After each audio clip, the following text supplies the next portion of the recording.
Hola, bienvenidos a Dialogando. Mi nombre es Germán Flores, y estoy con Ibis Dimas y estamos conectados con Pedro Salcedo en Ecuador, específicamente en Guayaquil. Y bueno, Pedro nos va a contar un poco acerca de todo lo que está pasando allá. Aquí en El Salvador hemos visto algunos videos un poco impactantes sobre la situación. Y bueno, creo que sería importante que alguien allá nos cuente cómo está la cosa, ¿verdad? Eh, este, ¿Algo más? ¿Agregar algo usted? ¿No? Nada, solo agradecerte, Pedro, porque accediste a tener esta charla Sí, con nosotros y así. bueno, que podamos conocer de una forma como más cercana lo que pasó, lo que está pasando, qué fue real, qué no fue real, Ujú, y ujú. así nosotros que todavía no hemos entrado a esta etapa difícil, bueno, estamos en la fase 2 ya, pero a esta etapa difícil de lo que es todo este tema de la pandemia que Sí, estamos viviendo. definitivamente. Vale la pena mencionar que nosotros hablamos hace más o menos una semana Uh-huh. con Pedro, y él nos contó cómo estaba la situación allá y bueno, de ahí dijimos nosotros, puchica, o sea, esto definitivamente valdría la pena compartirlo, ¿verdad?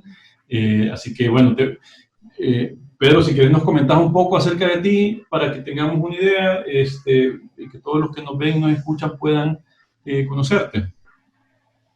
Ya, ¿qué tal? Buenas tardes, Germán, Ibis.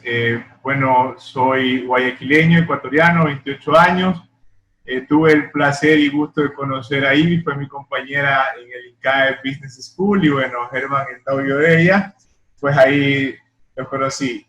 Muchas gracias por la invitación y bueno, estoy presto aquí para conversar con ustedes como en Ecuador y específicamente en Guayaquil hemos vivido el tema de la pandemia del coronavirus, del COVID-19 y bueno, cómo nos ha afectado de manera particular a Guayaquil.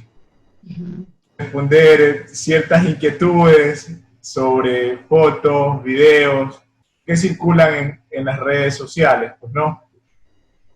Bueno, les escucho. Vaya, mira, lo primero, o sea, quizás lo más evidente, ¿verdad? Bueno, hablemos quizás primero de Ecuador en general. Eh, ¿Sabes más o menos hace cuánto fue que entró el virus a Ecuador? A ver, el virus entró. A ver, Ecuador tiene dos ciudades muy grandes. Dos ciudades grandes. Una de ellas es Quito, que es la capital. La segunda ciudad es Guayaquil, que es el motor económico del país. Es una ciudad portuaria y cuando le digo que es una ciudad portuaria, pues ya ustedes podemos intuir un poco cómo es la forma de vida en este tipo de ciudades, ¿no? Que no dista mucho de otras ciudades portuarias a nivel mundial, ¿no? Se mueve mucho por el comercio. Lamento no poderle dar una fecha exacta del día, y no lo recuerdo porque digamos que por temas de salud psicológica ya evito leer mucho los últimos reportes y a estas alturas del partido de estar ya más de 30 días en cuarentena, pues uno ya empieza a preguntarse qué día es hoy. Entonces, más o menos el primer caso que nosotros tuvimos confirmado entró a Guayaquil por el aeropuerto internacional de la ciudad, que es el José Joaquín de Olmedo, alrededor de entre la tercera y cuarta semana de febrero. Uh-huh. Ahí entró, ¿no? Aquí estoy buscando. Fue el aeropuerto y ella era oriunda, ella vino de España y tenía familiares acá en la provincia de Los Ríos. Okay. Entonces, estamos hablando de Guayaquil, ¿verdad? O sea, el virus entró a Ecuador a través de Guayaquil. A través de Guayaquil, sí. A través de Guayaquil, eso es los reportes oficiales, ¿no? A través. O sea, que Guayaquil fue la primera ciudad en Ecuador que tuvo el virus, ¿ok? Claro, sí, fuimos la primera ciudad, el epicentro y bueno, de ahí a todo lo que vamos a conversar. Ok. ¿Cómo fue ese caso? O sea, ¿se ha sabido un poco acerca de cómo se diseminó ese caso número 0? ¿Qué sería? ¿Si le dicen caso Sí, 0 o 1? ese caso fue tratado en la provincia de Los Ríos. Allá el Ministerio de Salud Pública del Ecuador lo atendió, tomó contacto con esta persona. Por ejemplo, al principio fue un poco demorado saber que sí era positivo, porque los 2 primeros días se hablaban de sospecha, y están viniendo los reactivos o para que nos confirmen el examen si es positivo o no. Y para esto también empezaron a hacer el tan conocido ya por todos cerco epidemiológico, ¿no? De contactar a las personas que estuvieron cercanos con que tuvieron un contacto muy cercano con esta ciudadana, para empezar también a aislarlo, ¿no? Entonces eso se hizo. Ya cuando vinieron los resultados y bueno, se pudo confirmar de manera oficial que era COVID positivo la señora, procedió el Ministerio de Salud a atender el caso, la aislaron. La señora falleció, ella sí falleció, era una persona de la tercera edad, pasado los 65 años acá en Ecuador. Acá se considera así, no sé si eso se ha estandarizado en todo el mundo, por eso hago la pequeña aclaración. Entonces, la señora falleció, digamos, a las 3 semanas de haber contraído. Y 3 semanas o al mes más o menos de que supimos que tenía con COVID. Y de ahí pues las autoridades empezaron a tomar las medidas. Como era obvio, las medidas las tomaron con las personas más cercanas, ¿no? Porque se estaba en la fase que no es contagio comunitario y se trató de eso ahí. Eso es de la información oficial que podemos hablar. Ahora, si me permiten dar mi opinión, Claro. acá en la costa, acá en Ecuador tenemos 2 sistemas educativos. Digo 2 sistemas, pero es para hacer la diferencia en que en el tiempo que se comienza cada año lectivo. O sea, acá en la costa usualmente las vacaciones son de febrero a abril. Ajá. En la sierra las vacaciones en cambio son en el mes de agosto, septiembre, octubre, por ahí más o menos, ¿ya? Entonces, las personas, los niños que estudian acá en la costa, pues están de vacaciones. La mayoría de la gente se va de vacaciones, no fuera del país o dentro del país. Eso ocurre aquí en la costa, en toda la costa, y Guayaquil es una ciudad costera. Entonces, muchas personas aprovechan para visitar también. Entonces, quizás la señora fue el para ser un poquito más finos en expresar las cosas, creo que ella fue el primer caso positivo conocido.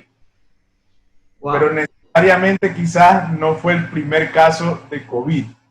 No sé si quizás ustedes hayan tenido acceso a ver videos de redes sociales o comentarios en los cuales se dice que la pandemia empezó en un lugar muy en una zona de gente de nivel socioeconómico alto, que es por ejemplo en Guayaquil, San Borondón. Muchos contamos. Ok. Muchas de estas personas tienen a sus hijos estudiando en colegios o universidades del extranjero. Muchos de ellos coincidieron que vinieron de Italia, de Estados Unidos, España también, de Francia. Entonces, uno ve los reportes oficiales y uno logra ver que que las zonas más afectadas era la zona de San Borondón al principio. Había muchos casos allá. Entonces, personas que tienen un poder adquisitivo alto y que estuvieron también en países donde la pandemia ya estaba en un estado más avanzado, como Italia, España. Empezaban acá. Lo que sí es cierto es que el control del ingreso de los aeropuertos, la autoridad aeroportuaria no hacía un ingreso sanitario, no hacía ahí una revisión sanitaria, ¿no?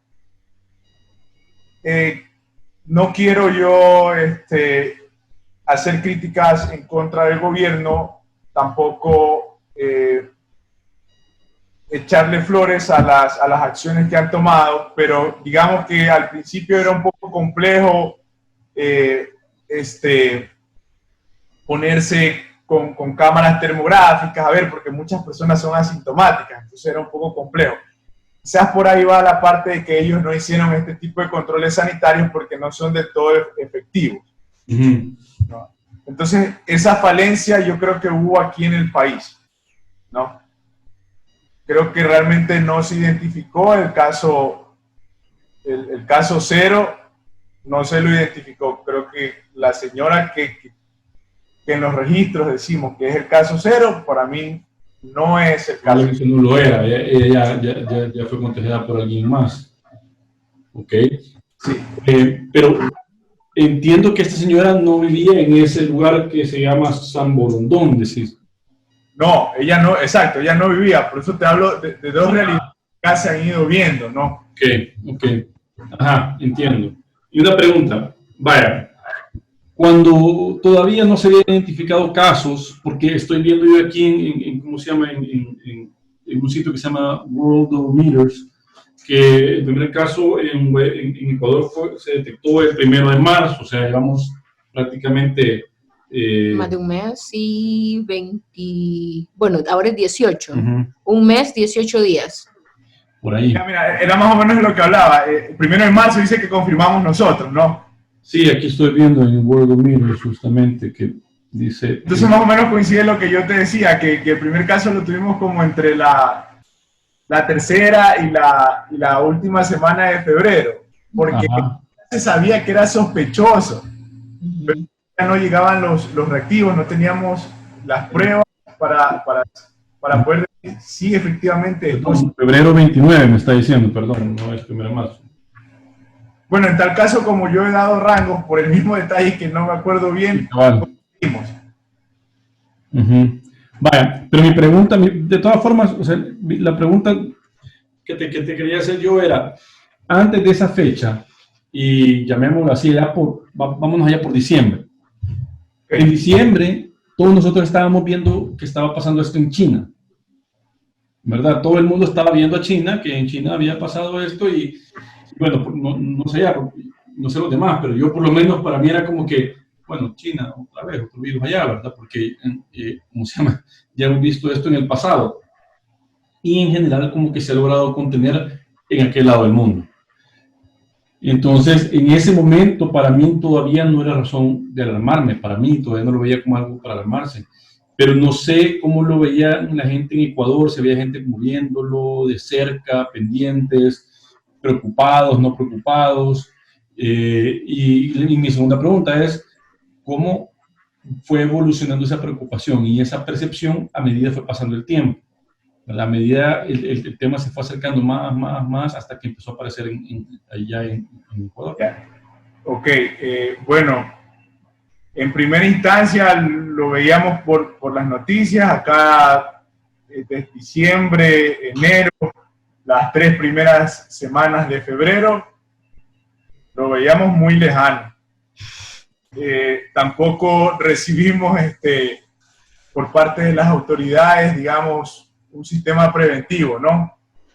Vamos a empezar a hacer esto porque quizás más adelante en la conversación podemos ahondar un poquito más en este tema, pero las autoridades conocen cuando tú diriges un emprendimiento o alguna institución, tú ya a los 2, 3 meses tú ya sabes cuáles son las oportunidades de mejora que tiene. Entonces, el sistema público del Ecuador, pues, tiene muchas oportunidades de mejora. Entonces, no se tomaron acciones preventivas. O sea, todo aquí empezó ya desde cuando se tuvo el caso, de cero, desde ahí se empezaron a tomar acciones preventivas que ya se habían tomado en otras partes del mundo, ¿no? Ok. ¿Qué tipo de acciones fueron las primeras que se tomaron? Ya, ok. Ya, una vez que se confirmó el caso, primero lo que pasa es, cuando la señora se identificó, la señora oficial, por así llamarlo, en este caso cero oficial, entonces ya se lo tenía en sospecha, estuvo alrededor de 4 o 5 días en sospecha. Ya, y a todo esto no se había tomado acción. Dígame. A todo esto, durante esos 4 o 5 días, todavía no se había tomado ningún tipo de acción preventiva en la comunidad. No se había tomado acciones preventivas de gran impacto, por así decirlo, porque ya empezaba ya en cambio a meterse un poquito en los canales de televisión, en las noticias. Uh-huh. Hay que seguir estos protocolos de higiene. Si usted va a estornudar, estornude en el antebrazo, cúbrase la boca, uh-huh, ¿no? Ese tipo de recomendaciones se empezaron a dar, pero como recomendaciones. Sí. Uh-huh. Nadie las seguía, probablemente muy pocas eran las personas que estaban siguiendo esas recomendaciones. Claro. Y de ahí, o sea, te digo, por ejemplo, yo no quiero sonar en esta conversación como alguien sabio o algo así, porque una vez que los hechos pasan, todo el mundo es sabio a la luz de los hechos. Pero lo que sí podemos decir es que con este tema, el ritmo del cambio de esta situación es tan rápido que cuando las cosas suceden, cualquiera es árbitro después del partido, ¿verdad? Y eso es a veces algo que nosotros... es un punto ciego nuestro también, que tenemos que tener conciencia de tratar de no caer en eso, ¿verdad? Claro, entonces, por ejemplo, ¿a qué iba, no? Entonces yo creo que una medida preventiva fuerte que pudo haber tomado el Estado, con pie de hecho ya, y de buen impacto, que quizás a estas alturas del partido no hubiésemos tenido la criticidad que tenemos, era que empiecen a gestionar implementos, insumos al sistema de salud público que no las tenía. El sistema de salud público en el Ecuador, lo voy a diferenciar el sistema de salud del Ecuador en 3 grandes partes. Sistema de salud público, hay el Instituto Ecuatoriano de Seguridad Social, que tiene una red de hospitales que es para atender a todos los empleadores públicos y privados, porque toda persona acá en el Ecuador que entra en nómina de una empresa, sea pública o privada, tiene que por ley afiliarse al Instituto Ecuatoriano de Seguridad Social. Entonces esa es una red grande. Uh-huh. ¿Ya? Y la otra red de salud sería la privada. Ok. Entonces... O sea, espérame, nada más para entender. El público, hay un sistema público, está el Instituto Ecuatoriano de Seguro Social y el privado. O sea, el público y el Instituto Ecuatoriano de Seguro Social no son lo mismo. No, okay, pero podrían ser públicos los dos, por así decirlo. Ok, sí, está relacionado, pero entiendo. Sí, está un poco relacionado. Ya. Entonces, por ejemplo, voy a relatar un poco cómo estos dos sistemas no han estado del todo preparados, y no en este gobierno, Ecuador, este gobierno, no soy morenista, acá hubo un periodo de Rafael Correa de 10 años, tampoco soy correísta, pero bueno, lo que yo sé es que Rafael Correa heredó un sistema de salud público. A partir de ahora, cuando me refiero a público, entiéndase el del Ministerio de Salud Pública y el Instituto Ecuatoriano de Seguridad Social. Ok, ambos. Ambos. Entonces, hace 13 años, Rafael Correa hereda ese sistema de salud público decadente. Invierte en infraestructura. Sí. En infraestructura tanto para el sistema de salud pública como para el IES. Invierte en infraestructura. Termina su periodo de 10 años e igual seguía con sus ineficiencias y muy grandes en todo este sistema de salud. Y eso es lo que hereda el gobierno de Moreno, que ya tiene 3 años, alrededor de 3 años funcionando. Entonces, ejemplos puntuales para entender por qué el sistema de salud público ecuatoriano siempre estuvo colapsado antes del COVID. O sea, ajá. Ok. Yo conversaba con mi mamá, y bueno, me enorgullezco en decirlo, ¿no? Mi mamá pues es solo bachiller, que no tiene estudios superiores, es ama de casa. Entonces ya un día estábamos sentados viendo las noticias y me dice, pero si esto aquí no hay que tirarle muchos números. Uno cuando quería una cita en el Instituto Ecuatoriano de Seguridad Social para una especialidad, mínimo 6 meses, digamos para otorrinolaringología, 6 meses mínimo. ¿Ya? Sí, los casos de COVID los iban a tratar tipo noviembre de este año. Tomando. Sí, sí. Lo que yo iba a decir es que si es el mínimo, o sea, el promedio es obviamente más. Ajá. Entonces, ahí nosotros teníamos el Instituto Ecuatoriano de Seguridad Social colapsado. Y el Ministerio de Salud Pública tiene hospitales, pero le faltan médicos. Por ejemplo, un punto muy importante es que a la red pública de salud falta especialistas aquí en Ecuador. Están muchos volcados en el sector privado. ¿Ya? Entonces, el Estado no tiene esos especialistas. Entonces, ya de por ahí, nosotros ya prácticamente veníamos funcionando con un sistema colapsado de salud, que no era urgente, era crítico porque no teníamos COVID. Ajá, pero, una de las preguntas que me hacían antes, alguien que ya ha estado de hecho en este podcast, Luis Sánchez, estuvo conmigo la vez pasada cuando hablamos con un médico, con Paul Vela.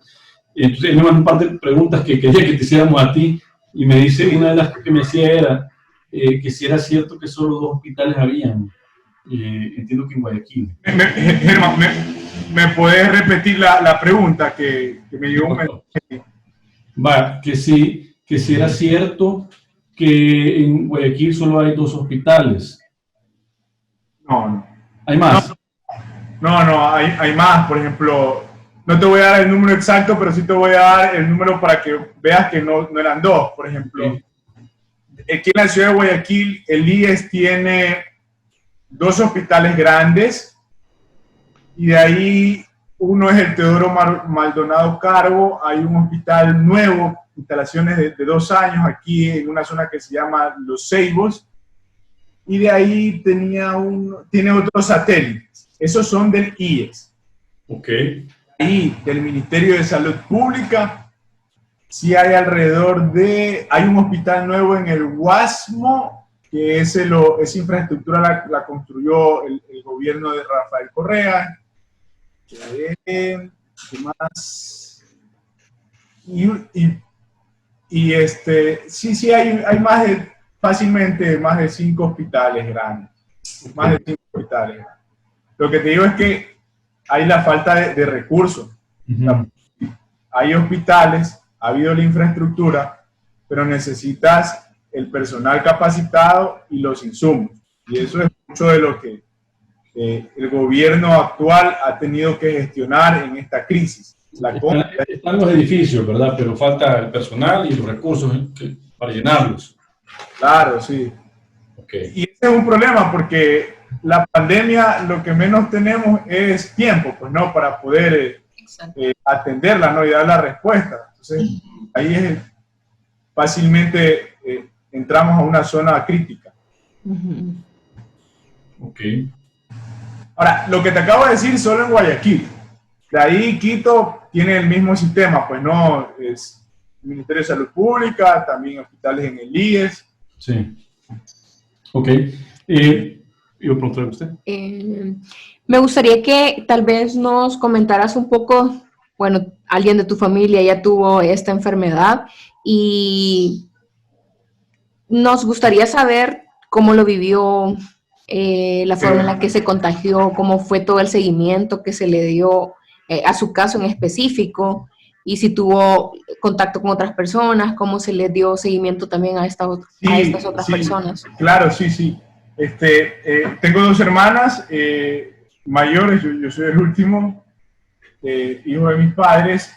Se contagió Priscila, una mujer de 36 años, casada, con una bebé de 2 años y con su esposo. O sea, ellos viven en una casa, en su casa, ¿no? Ella, por ejemplo,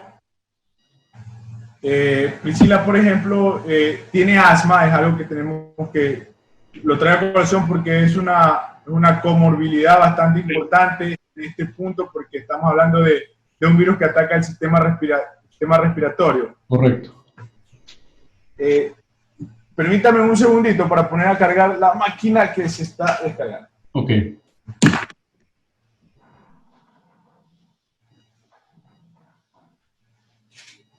Veamos. Listo.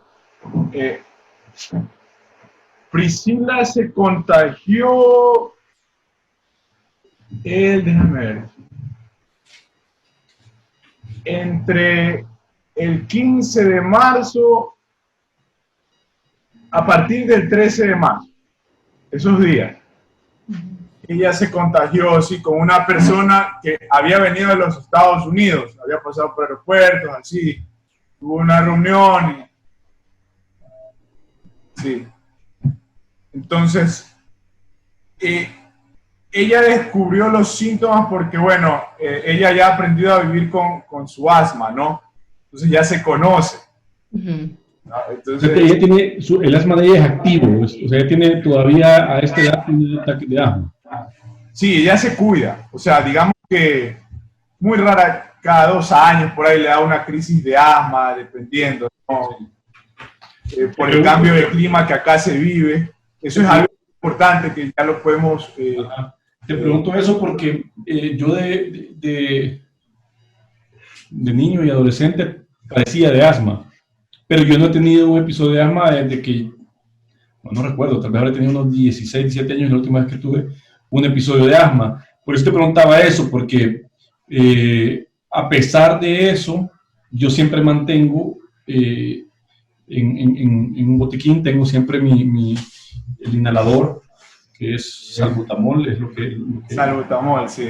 Ajá, siempre lo tengo, porque uno siempre reconoce como cuando podría comenzar ese ataque, o sea, como esos pequeños síntomas que uno siente cuando se empieza a cerrar los bronquios, que a uno le falta el oxígeno, le falta el aire, y uno dice, esto lo tengo que parar ya, porque si no se puede desarrollar en un episodio de asma más avanzado, ¿verdad? Entonces, han habido momentos ya como adulto que he tenido que ir y sacar el salbutamol, un par de sprayazos y ya estoy bien, y probablemente fue la única vez que lo usé, pero aún así me ha tocado por prevención tener ese inhalador en mi botiquín, lo compro, se me vence, lo boto, compro otro, por prevención, ¿verdad? Justamente. Entonces, es algo con lo que uno como que tiene que, en cierta forma, vivir, pero si ya ha tenido como una situación de asma en cierta forma reciente, como que, no sé, quizás podría ser que podría pegar más fuerte el tema del coronavirus en su cuerpo. O sea, ella no tuvo, no recuerdo si dije que ella había tenido un episodio reciente de asma. No, ella es asmática, o sea. Ok. Si yo mal no recuerdo, ella me dijo hace 4 años que no me daban crisis de asma. Ajá. Sí, pero aún así es relativamente reciente. Claro. Ajá. relativamente reciente. Entonces, pero bueno, el punto es que ella se conoce, así como ustedes saben. Por ejemplo, yo soy alérgico, tengo rinitis, pero yo no sé qué es la sensación de que me falta el aire. En cambio, un asmático creo que eso sí lo sabe reconocer. Claro, sí. Entonces, bueno, entonces ella se enteró que la persona con la que había tenido contacto cercano fue positivo.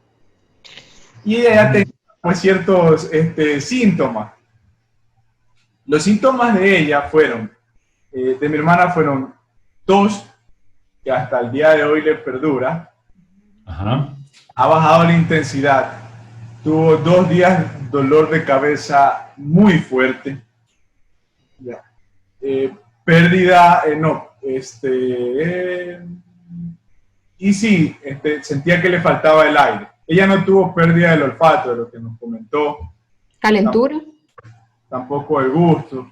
No. O sea, esto es porque para que más o menos no todos los síntomas, como ya lo sabemos, ¿No tuvo temperatura ella? que hemos recibido. ¿Calentura no tuvo? ¿Temperatura alta? No tuvo temperatura alta. Ok. Ya. Ajá. Entonces, no todos los síntomas, pues, le dan al paciente. No es necesario que tú tengas todos los síntomas, ¿no? Uh-huh. Ya. Entonces, de ahí ella, por ejemplo, sí fue a hacerse la prueba al Ministerio de Salud Pública del Ecuador. O sea, ella quizás, si no hubiera sido porque ella vio que la otra persona con la que ella estaba en contacto salió positivo, y si no hubiera sido porque ella reconoció ciertos síntomas, probablemente no hubiera ido a hacerse la prueba. Claro, quizás otra persona, unos días posteriores, ajá, tenía que se ponía un poco más crítica, ¿no? sí. Entonces, eso es importante. Yo quería hacer ese punto porque en resumen es que, bueno, estamos hablando de alguien que se conocía. Sí.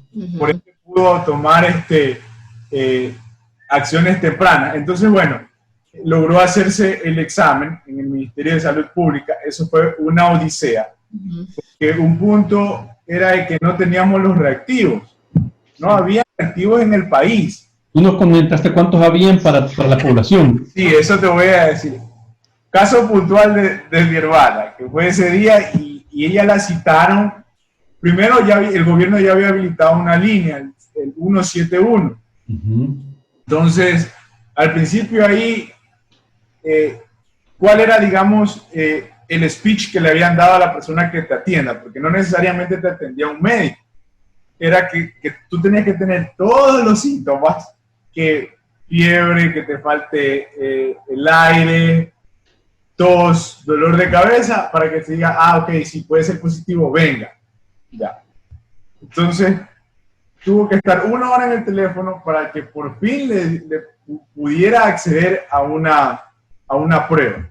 Entonces, eso ella lo hizo un jueves de aquella semana del... A ver, déjame ver permítame ver el calendario para poder dar una opinión más acertada de la fecha.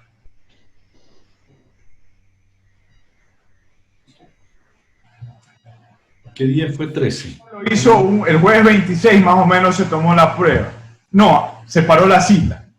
Ahí le estaban dando para el lunes 30 de marzo. Jueves 26 de marzo, hablo 30 de marzo. Todas estas fechas. 4 días después. Entonces, pero ahí a tanta insistencia le dieron cita para que se haga el viernes 27 en un hospital que queda aquí en el suburbio de Guayaquil, del Ministerio de Salud Pública. Ahí, mira, ahí ya me acordé del nombre de otro hospital. O sea, de ley hay más que 2 hospitales en Guayaquil. Bueno, espérame. Sospechan que se contagió el 13 de marzo. No, desde el 13, no estoy seguro, no recuerdo actualmente cuándo fue. Digamos que, a ver, ¿fue el 12 o el 13? Ya viendo el calendario, el 12 o el 13. Pero fue más o menos en esos días. Luego, sí, el 26 ella llama para pedir una cita. Sí, para esto ella ya sabe 13 días después. La persona tenía positivo. Ajá. Ok, 13 días después llamó para que le dieran una cita, que fue el 26. Y la cita se le hicieron ¿para cuándo? Para el 30. Para el 27. Ah, para el 27. A tanta insistencia, porque se la quería ok. dar el 30. Ok, entonces 14 días después de que tuvo contacto, que más o menos se estima que tuvo contacto con esa persona, se fue a hacer la prueba. Sí. Ok, ¿y cuánto tiempo duró para que le dieran el resultado? Ahí vamos, mira. Entonces, por teléfono le dice, ok, ya vaya al hospital de Guayaquil, que está ubicado en el suburbio, a las 10 de la mañana. ¿Por qué? Porque 10:30 le va a hacer la prueba. Hasta eso, bonito, pues no te cita 10 en punto, porque 10:30 te hace la prueba. Entonces, hay un cronograma. Qué bien. Estamos avanzando, dice Patria, uno siente. Una atención de calidad va a recibir. Ya. Entonces llega allá y resulta que la prueba se la terminaron haciendo a las 3 de la tarde. Ella presencia en el hospital. Ya para esto, ya sabíamos que teníamos casos de COVID. Bárbaro. O sea, y hay que hacer una distinción aquí de las cifras del gobierno. Yo no quiero decir que las cifras del gobierno son mentirosas. ¿Qué es lo que pasa? ¿Qué es lo que ha pasado? Ya después el gobierno lo reconoció muchos días después de estar dando estas cifras, por la presión mediática y también porque era insostenible las cifras con lo que se vivía en la realidad. Ajá. Ecuador nunca tuvo las pruebas suficientes para tener una muestra representativa. Quiero hablar en estos términos estadísticos así, ya, porque creo que lo mejor en este tipo de casos, con este tipo de virus, es hacer la prueba a toda la población. Eso sería... Claro, sería como lo ideal, ¿verdad? Pero igual tendrías que estar haciendo la prueba todos los días, ¿verdad? Porque exacto. ¿en qué momento se va a contagiar? Entonces, creo que nunca nosotros en Ecuador teníamos, ni siquiera estábamos lejísimos de tener la capacidad en reactivos y también en personal operativo y de procesamiento para poderle hacer una muestra representativa a 17 millones de ecuatorianos. Mira, un dato curioso que estamos viendo acá. El 13 de marzo habían 23 casos en Ecuador. Para el 27, que fue cuando ella se hizo la prueba, y digo el 13 porque fue la fecha que calculamos que fue que se contagió, ¿verdad? Para el 27 de marzo, que fue cuando ya se fue a hacer la prueba, eran 1.627 casos. Para complementar lo que tú estabas diciendo, que parecidamente a todos sabían que ya estaba el virus ahí, ¿verdad? Ya estaba bastante diseminado. Sí. Entonces ahí no recuerdo tampoco, pero algo que sí puedo hacer, puedo hacer paréntesis para ir dando opiniones entre esto. Algo que vimos, por ejemplo, el gobierno anuncia el cambio de etapa 1 a 2, es decir, de que nos llegan casos importados al contagio comunitario. Yo creo que eso fue tarde, o sea, nosotros estábamos en contagio comunitario fácilmente 2 semanas antes que oficialmente lo digan. Importante, yo creo que tuve la oportunidad de ver un webinar de Alberto Trejos. Entonces él decía una frase muy importante. Él dijo que los gobiernos deben de transparentar las cifras o decir la realidad que pasa. Si no tengo capacidad, salga a decir, ¿sabe qué? No tengo capacidad, porque entre más transparente sea la información hacia la ciudadanía, tú vas a poder moldear comportamientos. Porque aquí también hay un poco de la idiosincrasia de una ciudad portuaria, de que no pasa nada, es una gripe. Entonces, eso también nos ha jugado un poco en contra acá en Guayaquil. Nada más podemos ahondar un poco más. Para los que nos escuchan y no saben quién es Alberto Trejos, él es profesor de INCAE Business School. Y bueno, nosotros todos lo conocemos por haber estado recibiendo clases bueno, yo no recibí clases con él directamente, pero ustedes sí, ¿verdad? Yo sí.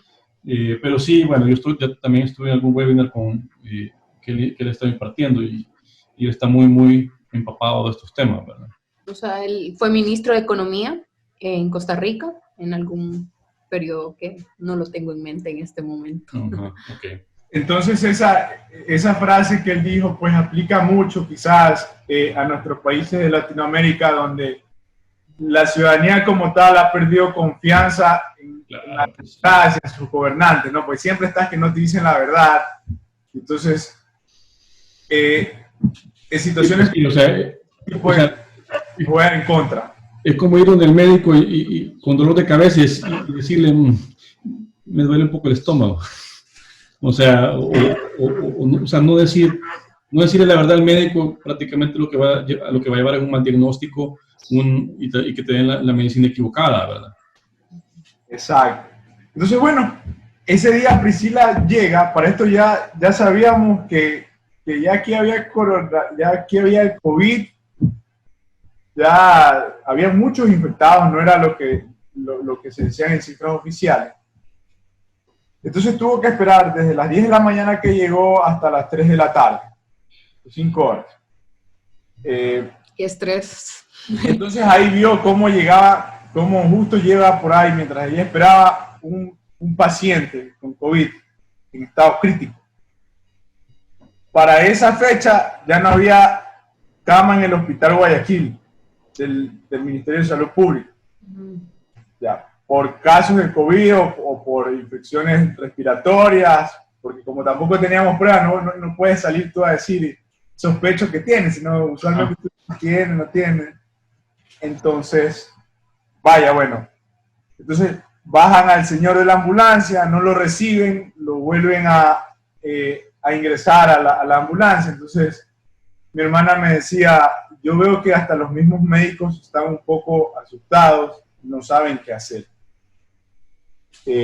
Entonces, ahí vamos, los médicos también se asustaban, una porque tampoco tenían todos los implementos de seguridad y ya empezaban a ellos a ver a cómo compañeros de ellos, colaboradores de las instituciones de salud pública, se iban enfermando. Entonces, todas esas problemáticas, o sea, se nos juntaron, ¿no? Los médicos tampoco tenían los implementos de bioseguridad para dar una atención adecuada. Entonces, Priscila pudo vivir esa realidad y de ahí la hicieron esperar tanto con el afán de que se cansaran y se vayan, porque ella estaba esperando con 6 compañeros más en ese momento, o sea, ciudadanos, digo compañeros porque estaban sentados ahí esperando todos. De esos 6 se fueron 3, si mal no recuerdo, y quedaron solo 3. Entonces ahí ellos preguntaban que por favor, y hasta aquí lo esperaban, y decía, ya mandamos a pedir. Lo que pasa es que solo hay 14 pruebas en la ciudad. 14 pruebas. En la ciudad. En la ciudad, ok. Entonces eso quizás es lo que el médico... La población no sabemos si realmente el médico tenía información de ese número, es totalmente cierto, pero lo que sí es cierto es que, o sea, así hubieses tenido 100 pruebas en la ciudad para más de 2,5 millones de habitantes, como que es nada igual. Entonces, lo que podemos sacar de este punto es que no teníamos la cantidad suficiente de pruebas, ¿no? Sí. Entonces, bueno, se hizo la prueba ahí el viernes 27. Me entregaron después de 3 semanas. ¿Cuánto? 3 semanas. Wow. 3 semanas. Para esto, ella sí ya tomó contacto con un médico y bueno, ya le empezaron a medicar. Ahora, ¿en qué momento se aísla ella? Perdón. O sea, el día 26. Ya, desde el momento que supo que la persona con la que ella tuvo contacto fue positivo. Desde ese momento, o sea, ella ya estuvo todos esos días aislada. O sea, los 14 días después que se hizo la prueba del posible día que se infectó, ya estuvo aislada ahí. Okay. ¿A tu cuñado y a su bebé no les pasó nada? No. ¿Y estuvo aislada en su casa? En su casa, sí. O sea, ¿estuvo en un cuarto aparte o algo por el estilo? Una habitación aparte, sí. Ajá, qué difícil, qué difícil. Okay. Voy a decir, gracias a Dios, sí, bueno, tiene un departamento relativamente cómodo, porque ese también es otra problemática que vive en nuestra ciudad. Guayaquil es una ciudad muy cosmopolita. Aquí, por ejemplo, el comercio de verduras, de legumbres, es personas de la sierra, de ciudadanos de la sierra que vienen a hacer comercio acá, viven acá, se radican. Guayaquil es una ciudad que recibe mucha migración interna, vienen a vivir acá porque sí, digamos que dentro de Ecuador es una ciudad que te puede ofrecer mejores oportunidades que estar en ciudades o en pueblos más pequeños. Ujú. Entonces, todo estaba hecho un caos, ya nadie quería salir a atenderte, ningún médico, el sistema privado ya se había cerrado también estaba bastante colapsado para esas alturas del partido. Todavía estamos hablando Sí, al 26 de marzo. dígame. Todavía estamos hablando al 26 de marzo. Ya estaba cerrado. El 26 de marzo nosotros ya estábamos en toque de queda también. Ya había toque de queda. Ajá. Sí. Al 26 de marzo ya habría toque de queda, sí. Ya teníamos toque de queda. Lo único que estaba asegurado era la cadena de abastecimiento para Alimentos. los víveres de primera necesidad y Sí. todos esos productos. Y Ok. también la cadena para los exportadores. Tú mencionaste que el sistema privado de salud también ya estaba colapsado. ¿Eso era para Sí. qué fecha? ¿También para esta fecha? Ya para esa fecha ya estaba complicado conseguir que te reciban en un hospital. Ok. En un hospital privado. Mira, una pregunta. ¿El doctor que atendió a tu hermana Priscila le dio alguna recomendación específica para alimentación? Que se hidrate.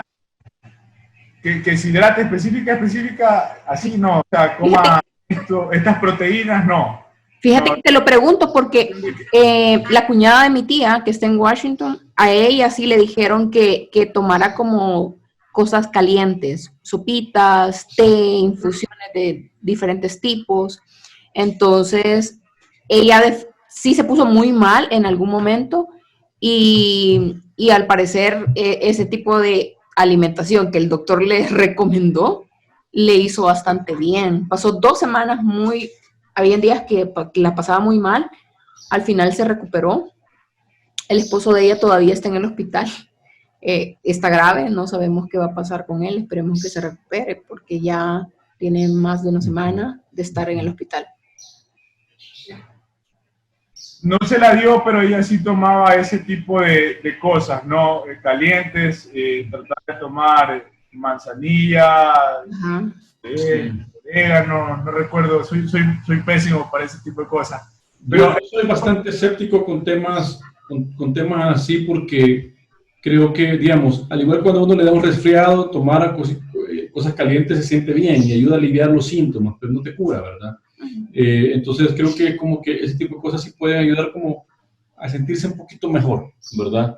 No sé si será como la respuesta, ¿verdad? Por eso le preguntaba, porque no sabía, o sea, en el caso de ella fue así, pero no sé si en el caso de tu hermana le habían recomendado algo así. Obviamente, alimentarte bien siempre funciona. Sí, no, y además que tomar algo caliente no creo que haga daño, pero o sea, no creo que se empeore la esposa.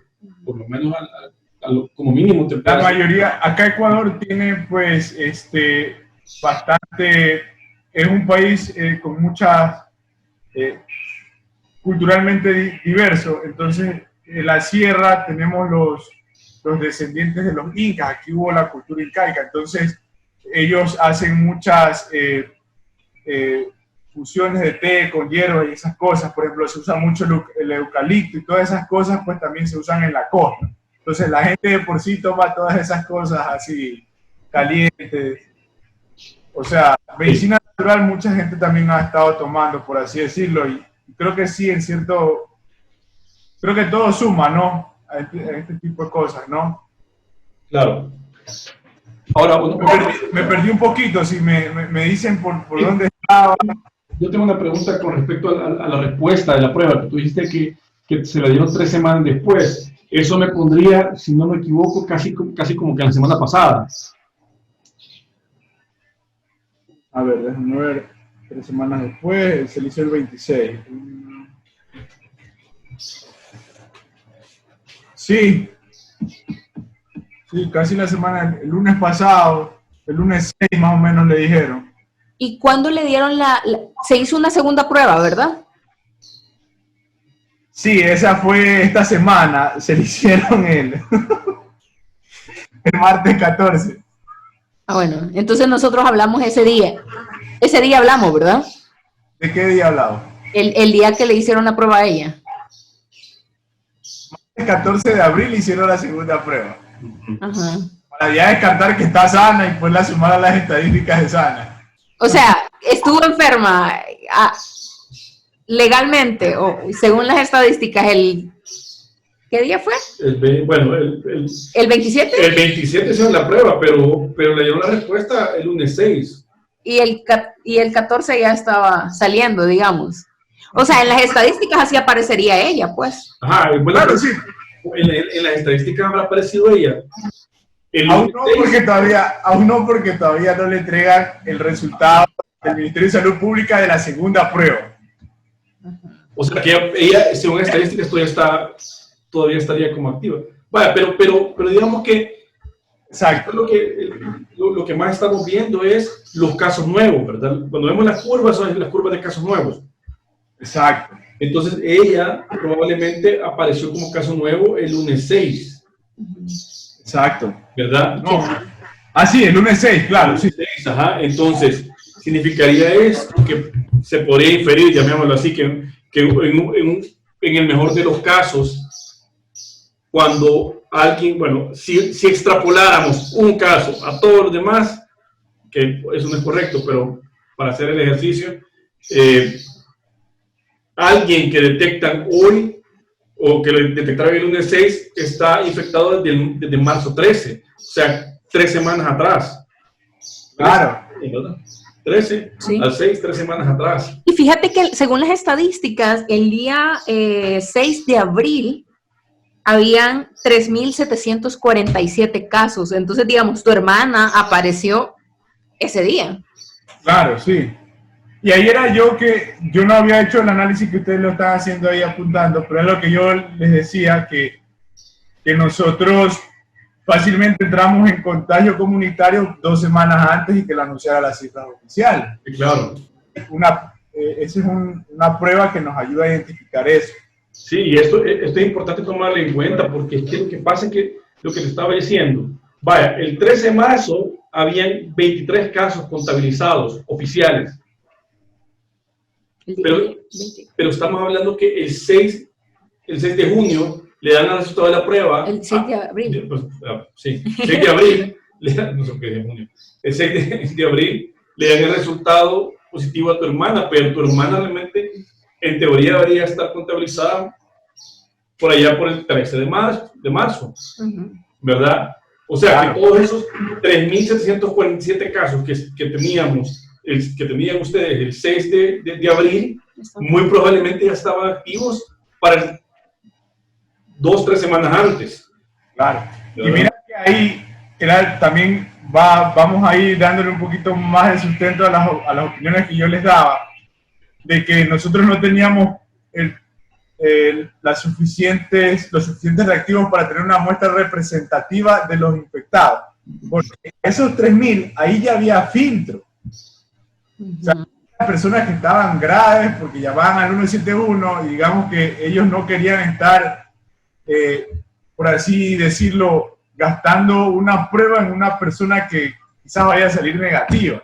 Entonces, esos 3.000, ya ahí también ya había un filtro, o sea, quizás había muchos más que no se están contabilizando ahí. Sí, porque a ese momento tu hermana pasó una hora. Existe. Yo, por ejemplo, he estado con 2 personas positivas de COVID. Una de ellas, mi hermana, y otra un jefe mío. Wow. Lo que pasa es que yo justo ya empecé en contacto con ellos y ya estaban las medidas, entonces yo ya andaba con el distanciamiento social, ya andaba con este amigo que se ha vuelto acá en Guayaquil como los smartphones. O sea, ahora llegas a un lugar con tu celular y tu... Sí. Sí. Y a mí todo lo que me dan en algún establecimiento cuando me ha tocado salir, que trato de no salir, pero cuando me toca salir, me lo dan inmediatamente, es como ando con alcohol gel y lo monto todo con alcohol gel también, o sea. Ya nos va cambiando un poquito los hábitos también, pues, ¿no? Sí, claro. Pero mira, o sea, esto es bien importante, creo yo, porque es que las cifras engañan. Hay un gran desfase entre la realidad y los datos. Claro, y eso es importante también porque para los tomadores de decisiones, porque si ellos solo se basan en sus datos, las decisiones y las políticas que emprendan, pues van a quedar cortas porque no están tomándolas con la realidad que es. Claro, pues sí. Pues para todo tomador de decisiones, para todo presidente, alcalde, pues vaya. Sí, es que, o sea, digamos, así que tendrías que asumir, ok, tengo un caso, entonces tengo que asumir que hay más.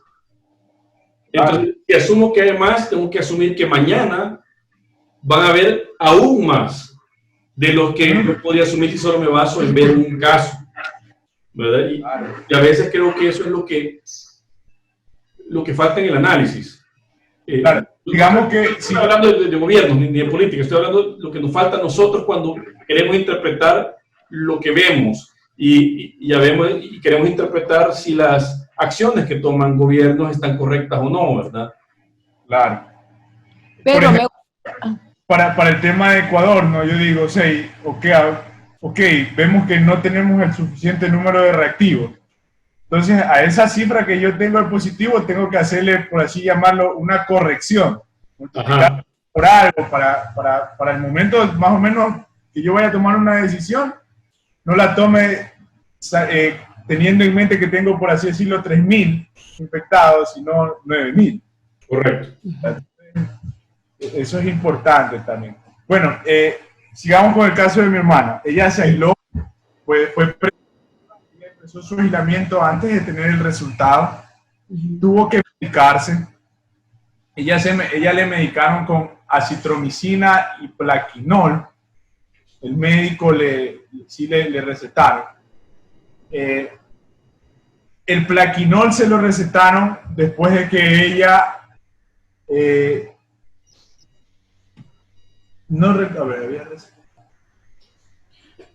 Nada más para aclarar. Todavía no recibí, para terminar la idea, todavía no recibía el resultado del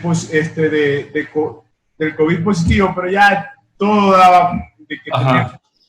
Entonces ya había estado en tratamiento y todavía no mejoraba, entonces se tuvo la oportunidad de ir a hacerse un TAC, una tomografía. Entonces ahí le salió ahí ciertos rastros de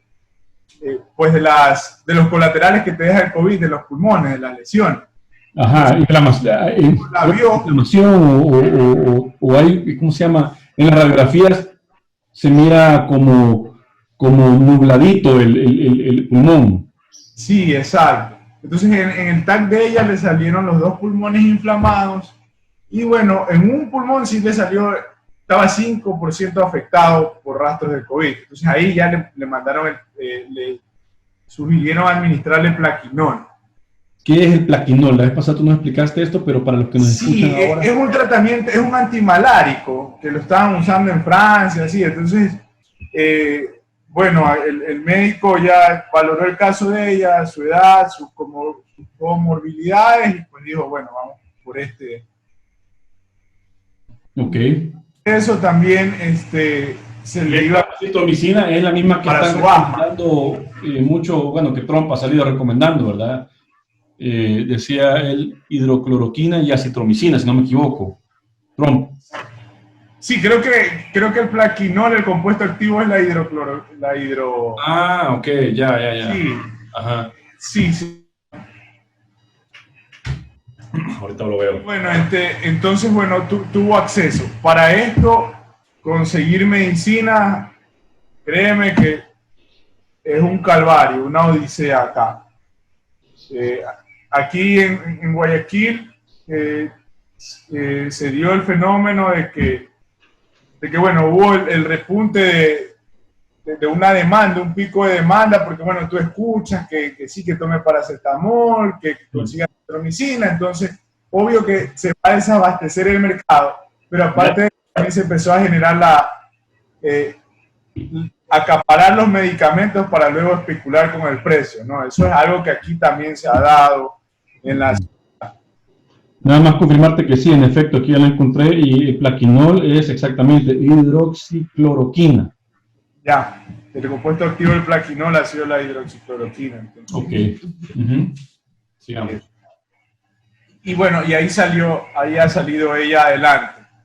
Gracias a Dios no necesitó oxígeno, porque todo está complicado acá. En 3 días pudieron habilitar 2 fábricas más aquí en la ciudad para poder producir oxígeno medicinal, que no es lo mismo que el industrial. No sabía, ok. Pensé que oxígeno era oxígeno. No. Y, por ejemplo, llenar una bombona de oxígeno es un proceso. No es como que tú no sacas ahí una bombona de gas con los que se usa para cocinar. Ajá. Y va y llenan y ya. Hay que desinfectar la bombona. Sí, ya entiendo. No es tan fácil, es algo que... La pureza y con claro. La infección del recipiente y todo eso, me imagino, también para convertirlo en algo que sea apto para uso en seres humanos. Medicinal, sí. Entonces... Nunca lo había pensado. Eso también hay que ponerlo en su punto, ¿no? Porque igual aquí creo que las autoridades también han ido aprendiendo sobre la marcha, ¿no? Porque ningún país, y bueno, creo que toda nuestra sociedad es la primera vez que se enfrenta a algo de esta magnitud y de esta naturaleza. Entonces, acá, como te digo, la decisión fue toque de queda, solo se asegura la logística de abastecimiento de la producción de víveres de primera necesidad y de la exportación. Todo lo demás cerrado, incluido estas fábricas. ¿Ya? Entonces, como que, grosso error, no. ¿Ya? Por ejemplo, también las funerarias no podían... Eso, tú nos hablaste de eso la vez pasada. Sin cajas. Ajá, eso es algo que yo no lo había pensado, pero cuando tú me lo mencionaste, me pareció muy peculiar. ¿Por qué no nos comentas un poco del tema de esto de las funerarias? Ok, han habido fotos en redes sociales que se han hecho viral, pues no, en todo el mundo, donde los cadáveres de las personas que han fallecido en estos tiempos del COVID estaban en la sala o en el hall de una casa o en un mueble, ¿no? Y era o en un refrigerador también, un caso que nos... Sí, ese es un caso que yo les voy a contar que pasó aquí una vecina de aproximadamente 96 años, la señora vivía sola, estaba ciega, ella se cayó, se golpeó el cerebro y falleció, ¿no? Y entonces... ¿Vivía sola, dijiste? ¿Cómo? ¿Vivía sola? Vivía sola, sí. Para no entrar más en detalle, los familiares viven en una casa al lado, bueno, no me gustaría entrar más en detalles, pero bueno, sí. El punto es que ella vivía solita, ¿no? Por así decirlo. Entonces, sí. Se cayó y se golpeó en la cabeza, entonces pues se murió. Entonces ella pasó 5 días desde que falleció en su casa. Ese día vinieron a traer una caja a la gente. La caja, primero que todo, vino en un patrullero, en un carro de la policía, ni siquiera de la funeraria. Entonces dejaron acá. Pero a la vecina, bueno, ya su cuerpo lo decidieron poner en la refri, porque ni siquiera lo habían preparado porque no había el formol para prepararlo. Pero a ver, ¿quién tomó esa decisión? ¿La familia? La familia, sí, porque no había dónde enterrarla. Ahora, ya vamos acá a algo que también hay que tener en contexto. Aquí en Guayaquil, lo digo, cuando una persona le fallece a uno, digamos en un hospital, pongamos un ejemplo, va una persona en un carro, se accidenta, un accidente fatal, lo llevan al hospital con vida y está unos 2 o 3 días, pero al final fallece. No es nada agradable estar en el proceso hasta que te entregan el cadáver en el hospital. Es algo demorado, te toma unas 6 horas. En tiempo normal. Yo lo he visto. No sé si sea normal o no. No, pero en una situación normal, o sea, no bajo la pandemia. Exacto, por eso te digo, eso para tenerlo en contexto, en una situación normal. Ajá. Sí.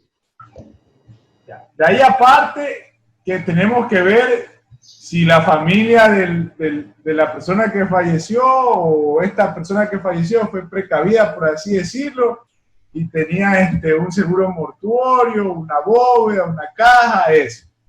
Entonces, si no es así, y la familia es de escasos recursos, créeme que cuando ocurren este tipo de accidentes fatales, terminas endeudado aquí, porque fácilmente te puede costar entre $5,000 y $7,000 dar cristiana sepultura a una persona. Y voy aquí. Y es complejo. Ya. Entonces, ¿por qué hablo de eso, de esto ahora? Porque quizás un problema acá en Guayaquil era que ya nuestro proceso era lento. Entonces lo que pasó ahora es que hubo un pico de demanda, entonces con el proceso lento, más las restricciones que ya había, entonces lo complicó todo. Entonces, por eso es que uno veía esas imágenes que circulaban de que se tenían los cuerpos en las casas, así. Sí. Y hay unas imágenes que se ve que queman una caja o un par de cajas o un mueble. Lo que hace la familia es quemaban los cuerpos, quemaban los cuerpos nunca, nadie aquí quemó ningún cuerpo, que yo sepa, no. Lo que quemaban eran las cajas porque medicina legal, como lo que no se tenía con facilidad y muchas personas no tenían con facilidad, era la bóveda o el lugar donde enterrar a la persona. Entonces el gobierno se lo llevaba para posteriormente buscar un sitio y darle la cristiana sepultura. Entonces, como no había espacio, ya en las morgues, porque las morgues es otro de los sistemas que colapsaron acá, ya no solo el sistema de salud pública. Entonces no se podían llevar la caja con todo, solo se llevaban el cuerpo. Entonces, como ya la familia sabía que su familiar había muerto de una gripe rara, si no tenga el positivo del examen, tomaban la caja, las sábanas, y eso es lo que se ve. Okay. Sí fue un caso de presionar a las autoridades del gobierno central, porque el gobierno local de Ecuador no tiene la facultad legal para hacer este levantamiento de cadáveres. Entonces sacaban pues los cuerpos para que los vayan a recoger, porque... Espérame, ¿quién no tenía la facultad legal? El gobierno local, la alcaldía, no tiene la facultad legal para hacer levantamiento de un cadáver. Eso es del gobierno central. Okay. O sea, la Policía Nacional, la división de la Policía Nacional que hace esto es medicina legal. Ellos son los que hacen el levantamiento del cadáver. Okay. Entonces, es una forma de presionar también, porque dentro de toda esta emergencia, pues, estar dentro de tu casa con un familiar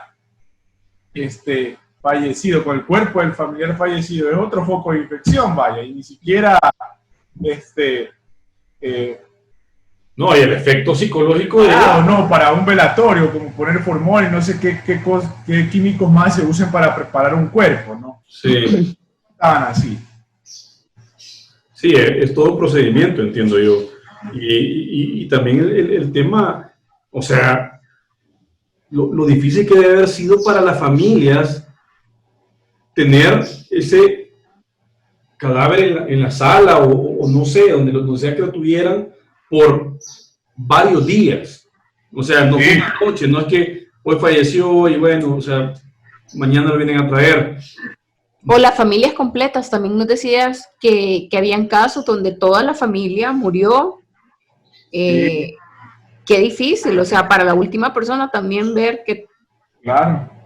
todos tus seres queridos ya no... Por ejemplo, retomemos un poquito el caso de la vecina que falleció. Sí. Entonces, al quinto día, ella falleció un sábado en la noche. Entonces tuvo domingo, lunes, martes, miércoles.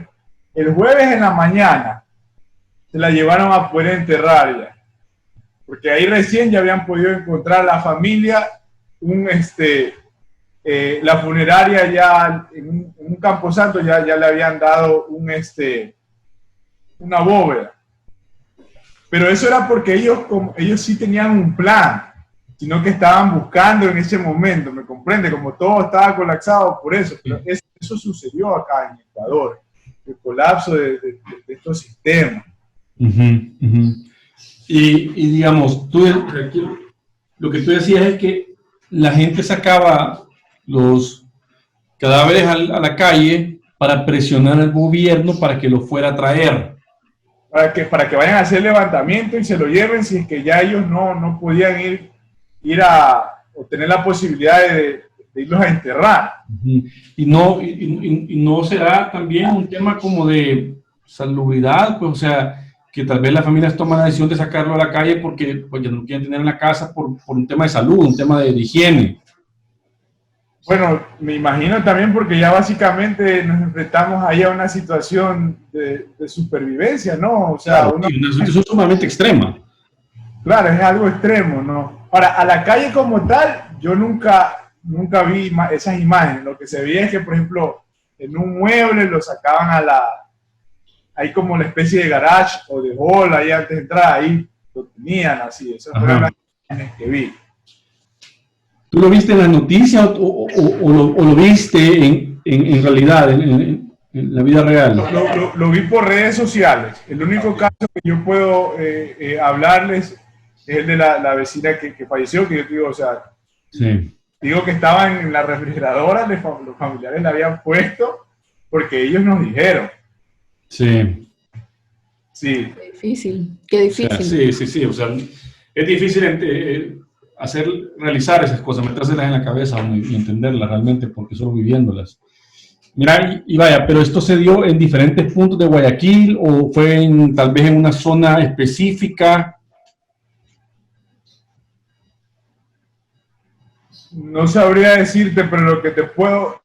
bueno, sí lo podemos decir. Se dio quizás en zonas un poco marginales. Ok. Ya. Sí, o sea... pero escúchame, tampoco no tan marginales, porque Guayaquil, si bien es cierto, tiene zonas... Bueno, se me ha ido la palabra apropiada, pero... lo que pasa es que acá en Guayaquil hay invasiones. Ya, entonces, esas son zonas urbanos marginales que aún, digamos, las calles aún no están pavimentadas, pero es porque esos terrenos recién se los está regularizando, porque la gente ha ido a invadir. ¿Ya? Pero de estas partes de la ciudad son barrios, digamos, ya, de clase, digamos, alta gama, media gama y barrios, ya, en barrios. Pero los barrios no necesariamente son los marginales, que eso es un poquito más extremo, ¿ya? Ya en esta parte de la zona urbano marginal, por así decirlo. Okay. ¿Y en qué momento se empezó a quizás normalizar esto? ¿Que ya empezaron a recoger los cuerpos? ¿Cómo fue ese proceso? Okay. Aparte, también quiero que agregues la parte de los contenedores refrigerados. Oh, ya, también verás, antes de que se empezara, o sea, es que todo se juntó en unas 2-3 semanas ahí, 2 semanas altas, de bastantes fallecidos. En los hospitales del gobierno se empezaban a ver que los ponían en contenedores, porque las morgues dentro, en contenedores refrigerados, esos que son para exportación de productos, ¿no? Las morgues de los mismos hospitales pues ya colapsaban, ¿no? Entonces las autoridades pidieron conectar estos contenedores para almacenar ahí a las personas. Sí. Algo muy triste y que a mí sí me apena mucho, y lo voy a decir un poco con vergüenza hacia ustedes y quizás hacia todas las personas que vean el video alguna vez, es que Ecuador sí necesita en el fondo una reforma integral en educación, ¿no? Y también en el sistema de salud pública, tanto del Ministerio de Salud Pública como del IES. Porque algo que también es cierto acá y que me da mucha pena decirlo es que muchos familiares tienen los cuerpos de sus seres queridos perdidos en los hospitales. O sea, y esa ya es una falla interna de nuestros guerreros de la salud, ¿no? Yo quizás voy a ser un poco fuerte con este comentario, pero yo digo, está bien, venimos de un sistema de salud decadente, llega una persona a un hospital y tú, médico o enfermera, no le puedes salvar la vida porque no tienes los insumos, por así decirlo. Ya está bien, falleció la persona, pero que dejemos sin identificar un cadáver. O sea, eso ya no es que del presidente, el vicepresidente, el director del hospital. Eso sí me ha penado mucho con mi sistema de salud público acá en el Ecuador, porque que tampoco ha sido un campo de batalla que llega a la persona y que le encuentran desmembrada, por así decirla, porque cayó en una bomba. O sea, eso tampoco, ¿no? Eso nos invita a pensar mucho que en todos los niveles necesitamos una reforma profunda, ¿no? Porque, como te digo, o sea, no le podemos exigir a los profesionales que salven las vidas, ya ellos se están exponiendo ante esta situación, pero tampoco esa situación que sí es verdad, que sí se ha dado, que hay cuerpos extraviados, por lo menos para los familiares. Claro. El gobierno sale y dice, no, están, lo vamos a identificar, pero yo creo que es algo que no se puede dar, o sea, no es algo impermisible. Y también eso quizás también habla acerca del qué tan sobrecogedor debe ser la situación dentro de esos hospitales, ¿verdad? Porque me imagino yo que el personal está tan saturado que en el momento que pasa algo así, la probabilidad de que se cometa un error, la probabilidad de que se pase de largo, ponerle no sé cómo hacen para identificar los cuerpos, es una viñeta en las películas. ¿Les ponen una cosa? Sí, en el dedo, ¿verdad? En el dedo, pie, pero no sé si será cierto, yo nunca he visto eso, pero me imagino yo que la situación dentro del hospital debe ser sumamente extrema, un altísimo estrés, un altísimo grado de cansancio, que pasen esas cosas así es muy probablemente lo que el familiar del paciente se viene a dar cuenta, ¿verdad? Pero ahora está pasando otras cosas también, que de ninguna manera estoy diciendo que estén haciendo un mal trabajo, porque estoy seguro que los médicos, las enfermeras y enfermeros están dando todo por salvar vidas. De hecho, literalmente se están poniendo en la línea del frente de batalla, por decirlo así. Están arriesgando sus propias vidas y al hacer eso también arriesgan las vidas de sus familias y el futuro de sus hijos, tal vez, porque si les pasa algo a ellos, los hijos también pueden estar en riesgo. Pero en un momento si no hay recursos, no hay suficiente personal, no hay una organización adecuada, no hay protocolos implementados previamente, no ha habido tal vez simulacros o qué sé yo, lo que puede ocasionar eso es que en el momento que se hacen las cosas sobre la marcha, se pueden dar muchos errores, se pueden pasar de largo muchas cosas, ciertos temas pueden no verse tan importantes en el momento de la emergencia, pero si uno las ha, bueno, para eso son los simulacros también, ¿verdad? Cuando uno previamente, aunque se entiende también que el personal médico ha sido entrenado en estas cosas, pero aún así, ya en el hospital, en el establecimiento, entiendo que también se crean protocolos internos de manejo de emergencias. Entonces, que el objetivo es que se manejen las cosas de la manera más adecuada, que no se dejen de lado temas que parecieran insignificantes, pero realmente son importantes, y ese tipo de cosas así. Pero creo que al final esto va a ser como lo que van a seguir sufriendo los familiares, ¿verdad? Porque después quedan con eso de que quieren ver el cuerpo o quieren darle sepultura al cuerpo o algo por el estilo, por lo menos, porque psicológicamente se necesita como cerrar ese capítulo, ¿verdad? Cerrar esa etapa de la vida, y ver, no sé, o sea, cerrar el capítulo. Son situaciones ya muy culturales de nosotros, no cosas muy arraigadas que tú quieres darle una cristiana sepultura a tu familiar o algo así.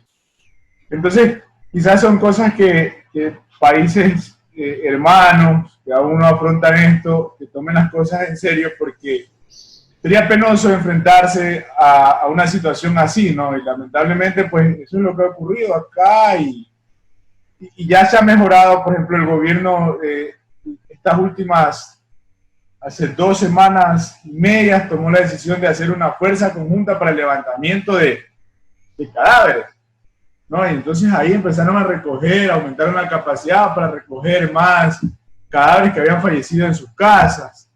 ¿Ya? Y esa fuerza conjunta también se puso a gestionar los espacios finales donde iban a reposar ya los restos de las personas, ¿no? En los cementerios, ¿no? Entonces, ahí ya actualmente ya por eso no se ve ya que hay las imágenes pues tan impactantes que veíamos, ¿no? Eso también pues sobre la marcha también han ido resolviendo pues las autoridades en lo posible, pues, ¿no? Entonces, que todas las personas que en algún momento vean el video y ojalá lo vean pronto, pues lo tomen en serio, ¿no? Porque esto no es un juego y gracias a Dios, a mi familia cercana no me ha tocado vivir esto, pero me imagino que debe de ser muy duro, ¿no?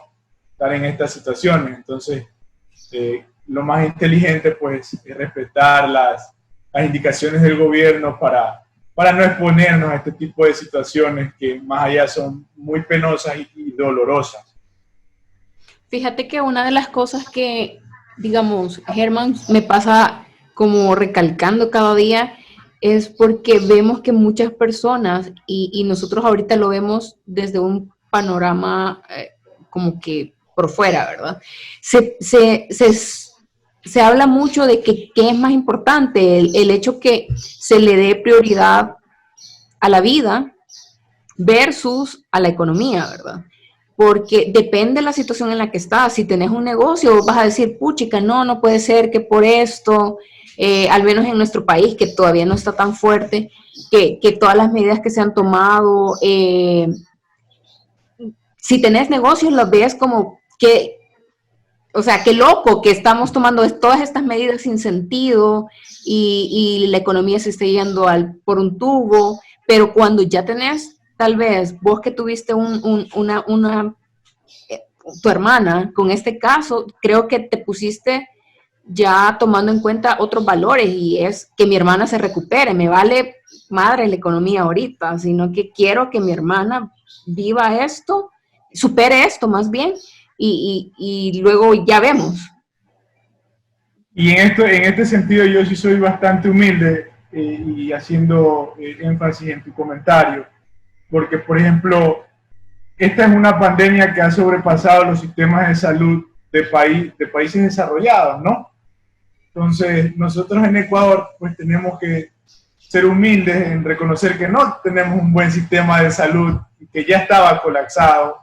Entonces, que realmente la estrategia para poder salir adelante hubiese sido, y por eso digo, no quiero quedar como un todo, porque después de los hechos todo el mundo es sabio, pero claro, pues sí, poner medidas muy duras para evitar habernos enfrentado y estar afrontando esta situación en la actualidad acá en Guayaquil, más que todo, que es el epicentro de la pandemia acá en Ecuador, porque aquí en Guayaquil es que todo está colapsado.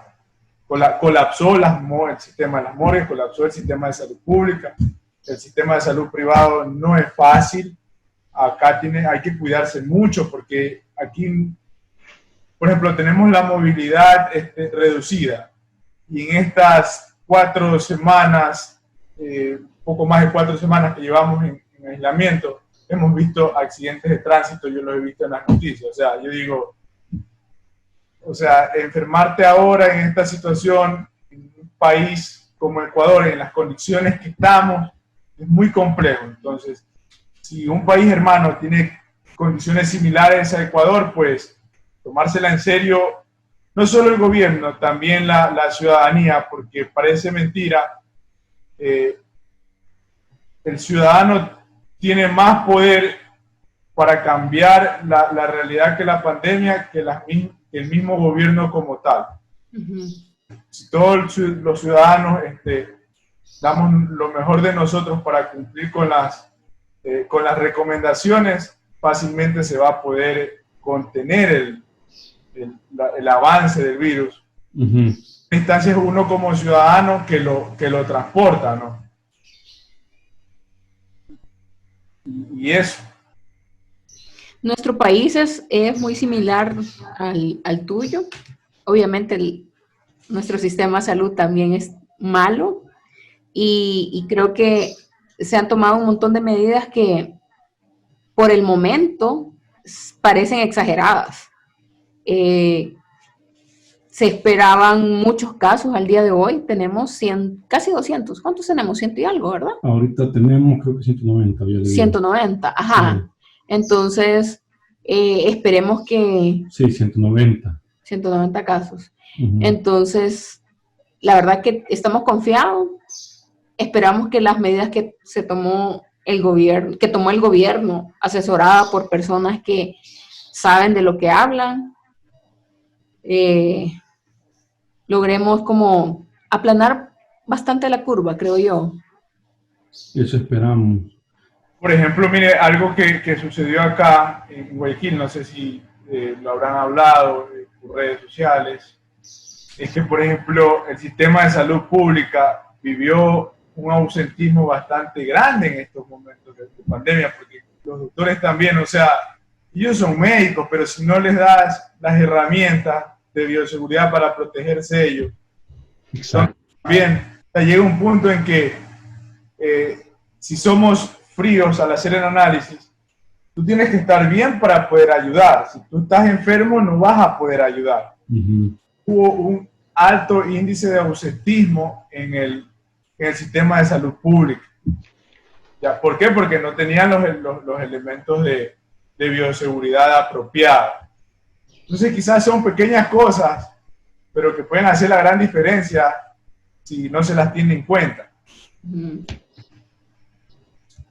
Correcto. Mira, la verdad que es impactante escuchar lo que pasó allá en Guayaquil.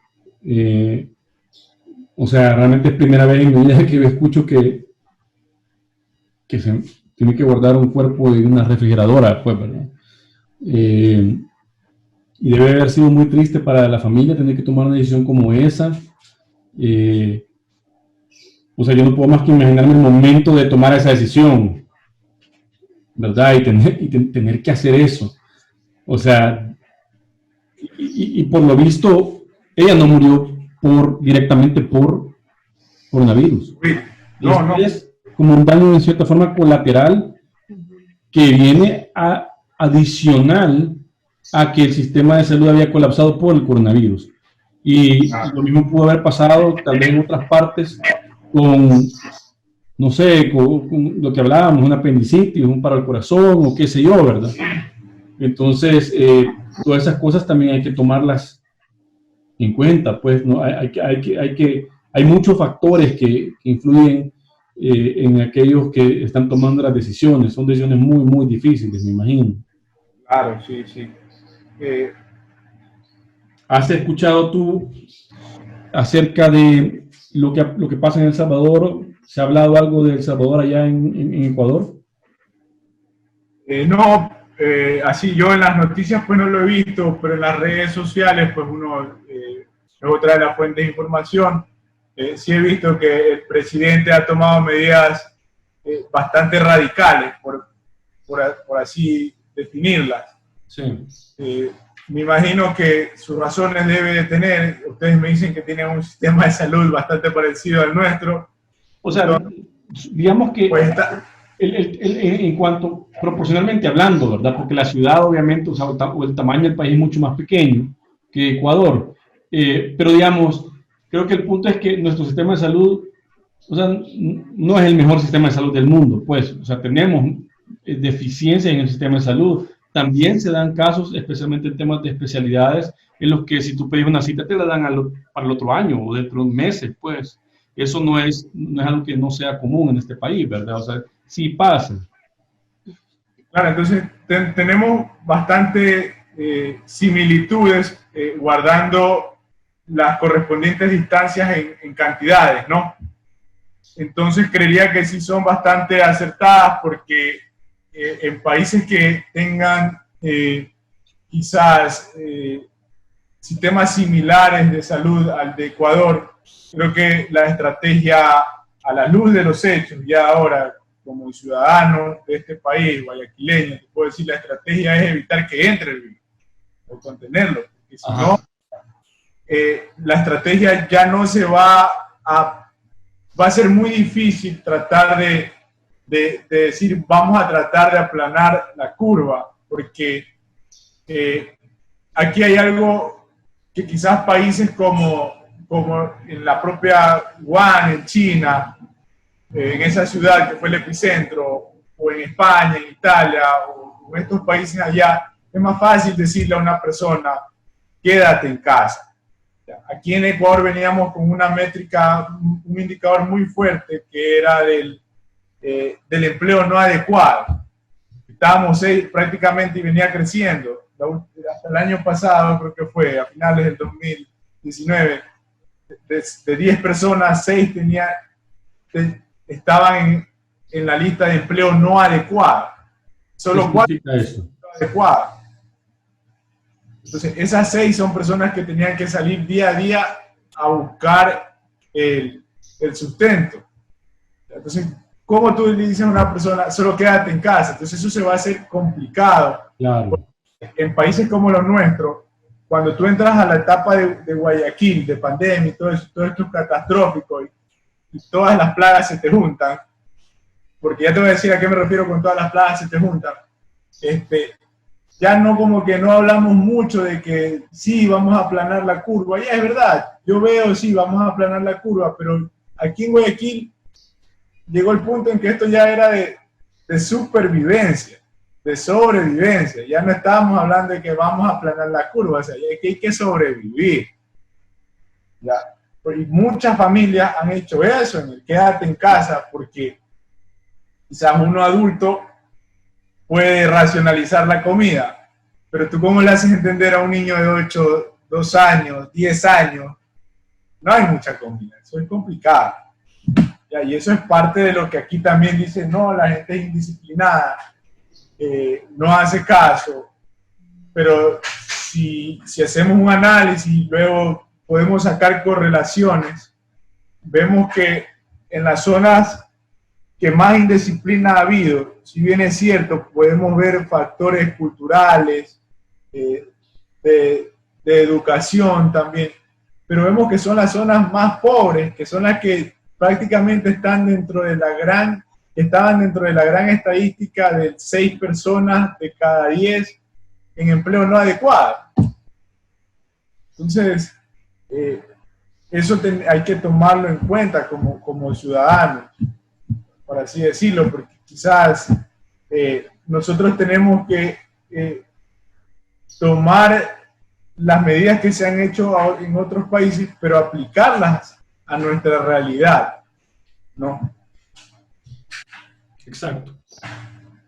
Eso ha pasado mucho acá y por eso aquí hay zonas de alto contagio comunitario. Y quizás tenemos muchas personas que ya han superado la enfermedad, porque justo, por ejemplo, aquí las autoridades de la ciudad emprendieron un programa, contrataron a uno de los mejores infectólogos dentro de la ciudad, entonces él hizo un programa, y su programa radica esencialmente en hacer un triaje médico, es decir, ir a las zonas a buscar el paciente, atenderlo, medicarlos, hacerle una especie de profilaxis con acitromicina, colufase, ¿no? Para evitar que se agraven y que vayan a estar en cola en el sistema público ya colapsado. Sí. Y acá no hablamos ya de tanto, aquí la estrategia no tanto es ya sigamos aplanando la curva, sino ya vamos a salir a buscarlos, porque ya es solución. Sí. Entonces, eso. ¿Cuáles son, quizás desde tu punto de vista, las lecciones aprendidas en toda esta situación?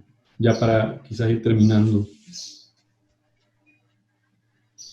No confiarnos, porque es una enfermedad nueva y nosotros creo que como ciudadanos tuvimos mucha miopía, decir, eso está muy lejos.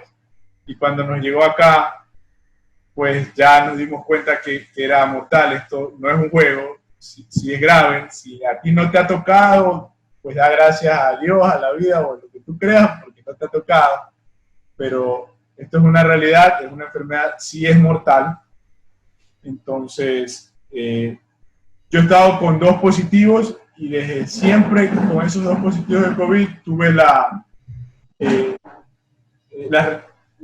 higiene del caso, ¿no? Entonces creo que eso me ha permitido también no contagiar.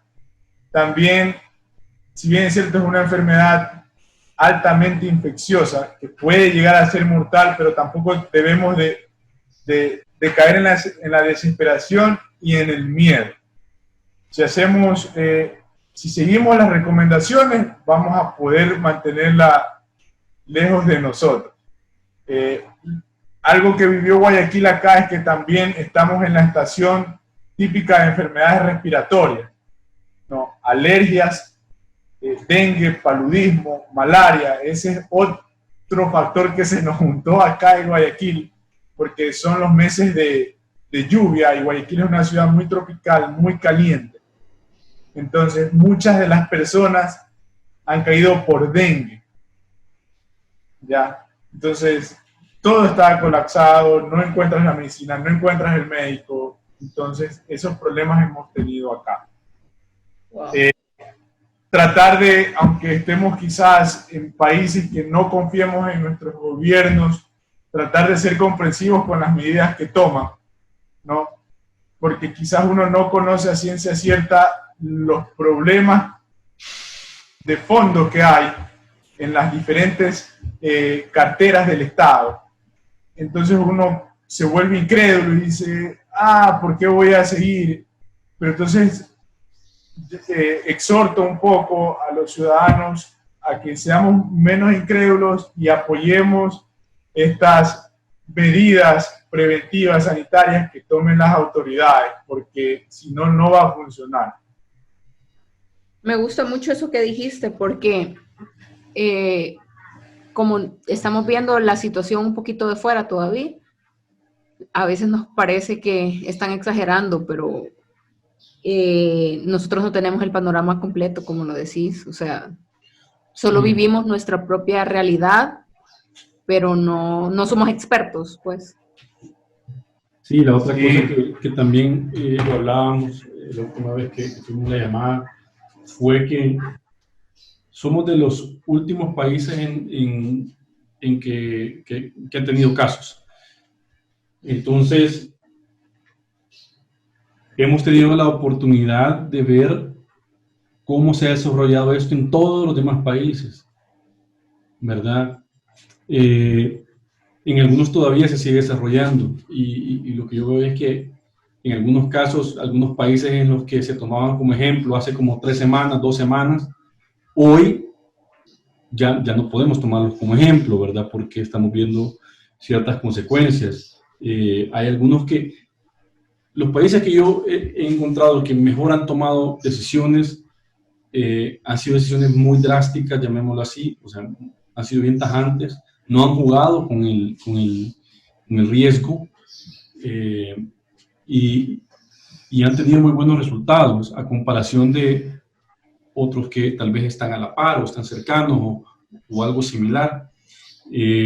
Entonces, yo realmente considero que, y esta es muy mi opinión, y definitivamente por haber trabajado previamente en recursos humanos, me tocó trabajar también con temas de salud y seguridad ocupacional. Y una de las cosas que aprendí ahí es que la prevención no se debe malinterpretar como, casi como predecir el futuro, ¿verdad?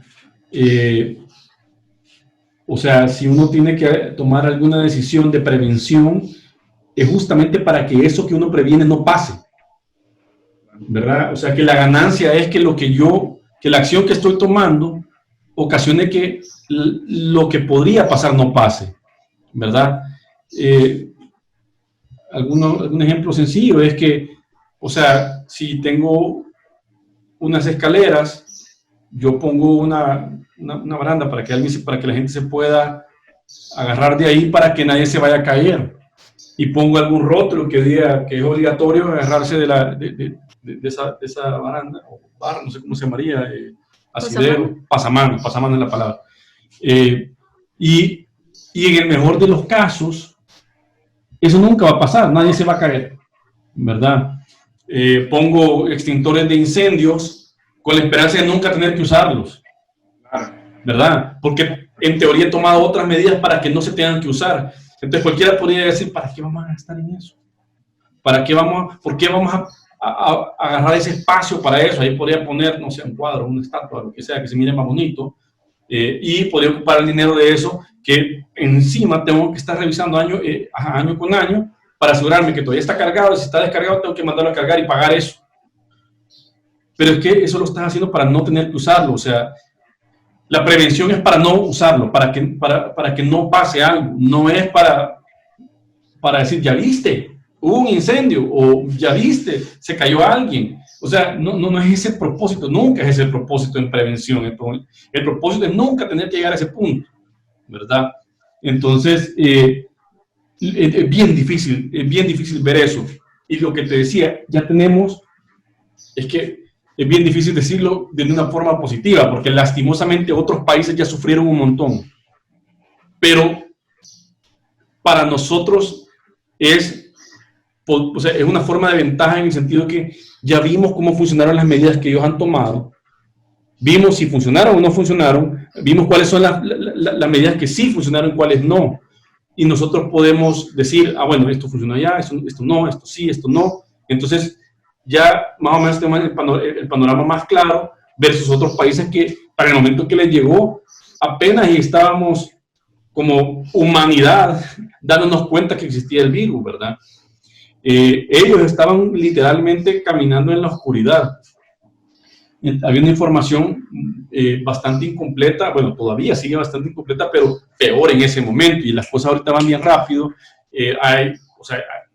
Casi que creo que todos los, pues, ¿qué serían? Laboratorios médicos o centros médicos, la gente que hace estudios, o sea, están constantemente monitoreando lo que está pasando, haciendo nuevos estudios. O sea, hay una cantidad de información que se está enviando de un lado para el otro, etcétera, que a diario hay cambios, ¿verdad? A diario hay nuevos descubrimientos. O sea, se está hablando de la influencia de la vitamina D en ¿cómo se llama?, en el sistema inmunológico, y la relación con este virus. No sé, se está hablando de nuevas vacunas. o posibles vacunas, hay un montón, no sé cuántas vacunas se están desarrollando, pero no es una ni dos, son un montón de laboratorios que están trabajando en desarrollar una vacuna. Se está hablando bueno, el tema del clima que pueda influir o no puede influir en el desarrollo del virus. En El Salvador pronto entraremos a época de lluvias, entonces no sé cómo va a impactar eso en ese momento, porque ahorita estamos a 190 casos, lo cual implicaría, si tomamos en cuenta lo que estábamos hablando, que lo más seguro es que hay más casos afuera, ¿verdad?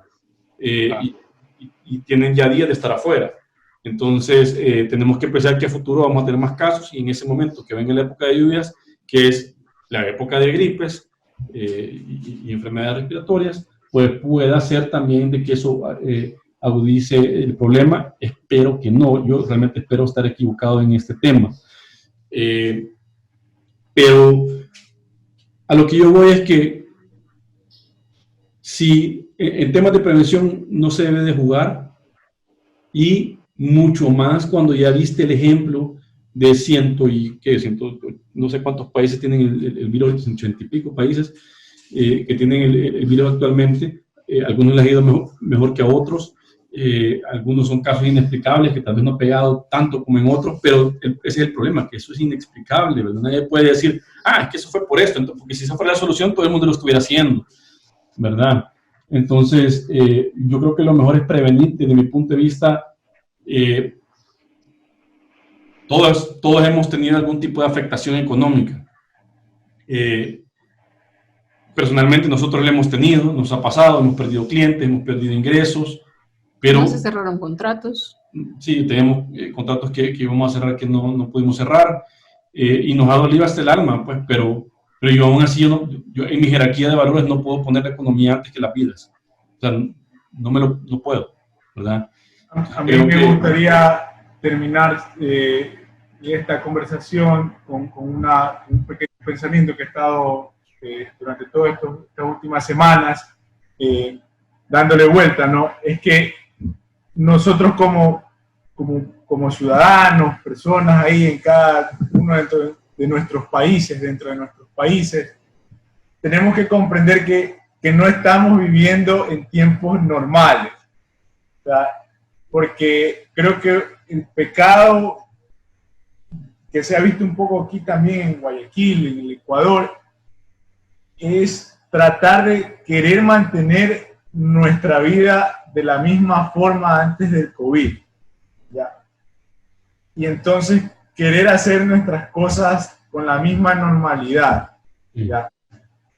Habiendo gente que no respeta los horarios de circulación, que no respeta, que no tiene que tener ciertos locales abiertos, que ya no puedes hacer ciertas actividades. Entonces, eso yo creo que es el primer punto que debemos de comprender. A los países en los cuales aún están en contagios importados, no pasan a contagios comunitarios, que es una etapa muy dura, es que se metan en la cabeza que no están viviendo tiempos normales. Uh-huh. Que todo este tiempo que tú hablas de aplicar medidas preventivas, hay que hacerlo para salir lo más pronto posible a tratar de retomar la normalidad de días atrás, que igual se van a ver afectadas, porque no es que con las medidas que se han implementado en todo el mundo vamos a eliminar el virus en su totalidad. Eso es algo que tiene que quedar claro. O sea, va a quedar un remanente y quizá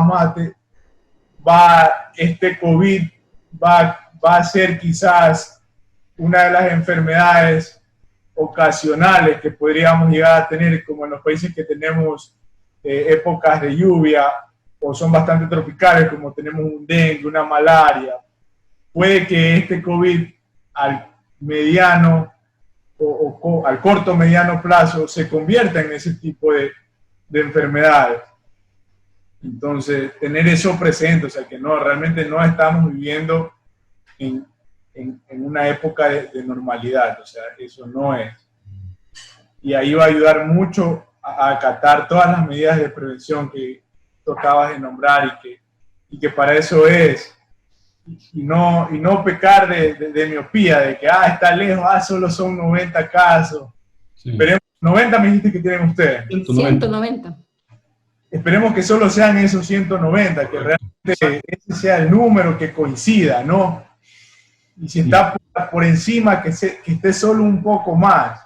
Entonces, no confiarse porque es como cuando uno le dicen, no hagas esto porque te vas a caer, se cae. Cuando uno se cae, uno dice, por gusto no hice caso, porque ya está con el dolor encima. Entonces, más o menos así puede ser, o sea, se puede controlar, no pasar a las etapas posteriores de esta pandemia. Ya con eso se habrá tenido éxito, yo creo. Claro. Bueno, mira, te agradezco un montón todo lo que nos has comentado, la confianza y realmente contarnos todo lo que le ha pasado a tu hermana y lo que tú has visto a tu alrededor. Creo que es impactante y entristece un poco por lo que tuvieron que vivir, lo que tuvo que vivir la familia de tu vecina, y bueno, evidentemente cualquier otra persona que haya perdido un ser querido, y aquellos que tuvieron que tomar esas decisiones de mover esos cadáveres a la calle o qué sé yo, o sea, tomar decisiones difíciles. Como tú dices, no son tiempos normales y no tenemos que verlos como tiempo normal porque lo estaríamos interpretando mal. Entonces, yo creo que ya con esto podemos ir cerrando. Te agradezco un montón por el tiempo y bueno. Gracias, Pedro. Te mandamos un abrazo psicológico desde acá del Salvador. Muchísimas gracias por la invitación. Estuvo muy amena la conversación y un abrazo virtual, literalmente, en estos tiempos. Sí, literal. Saludos. Adiós. Chao. Gracias.